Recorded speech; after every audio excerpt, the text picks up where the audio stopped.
सावन में शिव पूजा की शुरुआत कब और कैसे हुई, जानिए पौराणिक कथाओं के अनुसार। उस समय जब धरती कांप रही थी, आकाश रो रहा था, देवता भी डर से कांप रहे थे। समुद्र मंथन का वो भयानक दिन जब देवता और असुर मिलकर क्षीर सागर को मथ रहे थे। मंदरांचल पर्वत को मथानी बनाया गया था, वासुकी नाग को रस्सी बनाया गया था, लेकिन जो निकला वो हलाहल नाम का विषैला विष था, जिससे पूरी सृष्टि का नाश हो सकता था। शास्त्रों के अनुसार अधूरी छोड़ी हुई कथा सदैव दुख और पाप का कारण बनती है, तो कृपया इस कथा को अंत तक अवश्य सुने। उस दिन जब हलाहल निकला तो पूरे ब्रह्मांड में त्राही त्राही मच गया। विष इतना भयानक था कि इसकी एक बूंद तीनों लोकों को जलकर राख कर सकती थी। देवता घबरा गए। ब्रह्मा जी ने भगवान शिव से आग्रह किया कि इस विष के प्रकोप को कम करें।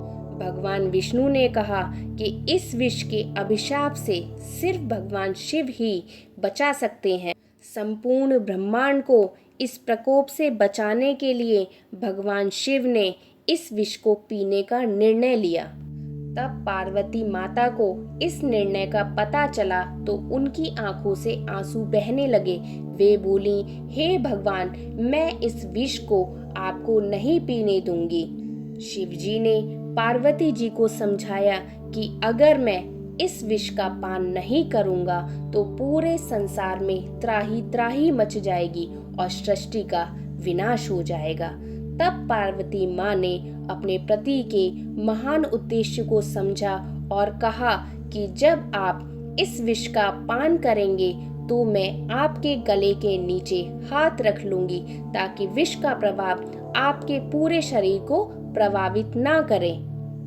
जब शिव जी ने विषपान किया तब पार्वती जी ने अपने कोमल हाथों से गले के नीचे हाथ रख लिया, जिससे विष ने कंठ के अलावा किसी और भाग को प्रभावित नहीं किया। विष के प्रभाव से शिव जी का कंठ नीला हो गया और उसी समय से भगवान नीलकंठ कहलाए। ये नीला रंग भगवान का अपने भक्तों के प्रति त्याग प्रेम की पहचान कराता है। विष का प्रभाव भगवान के शरीर में पूरी तरीके से फैलने लगा। पार्वती जी व्याकुल हो गईं। तभी आकाश से मेघ गरजने लगे, मूसलाधार वर्षा होने लगी। सावन का महीना था। प्रकृति खुद महादेव की सेवा में लग गई। प्रकृति का प्रेम जो भगवान के त्याग के प्रति नतमस्तक था। सभी देवताओं ने मिलकर शिव जी का जलाभिषेक किया। दूध, दही, धतूरा, शहद, घी सब कुछ शिव जी को अर्पित किए गए। ब्रह्मा जी ने कहा, महादेव, आज से हर सावन में आपकी इसी प्रकार से पूजा की जाएगी और आपके इस महान बलिदान को हमेशा याद किया जाएगा। वो दिन सोमवार का दिन था। चंद्रमा शिव जी के मस्तक पर विराजमान थे। चंद्रमा भी शीतलता से महादेव को शांति प्रदान कर रहे थे। तभी चंद्रमा ने कहा, प्रभु मैं हमेशा आपके मस्तक पर रहूंगा और आपको सदैव शीतलता प्रदान करता रहूंगा। गंगा जी ने भी वचन दिया, नाथ मैं आपकी जटाओं में बहती रहूंगी और हर सावन में मेरे पवित्र जल से आपका अभिषेक किया जाएगा।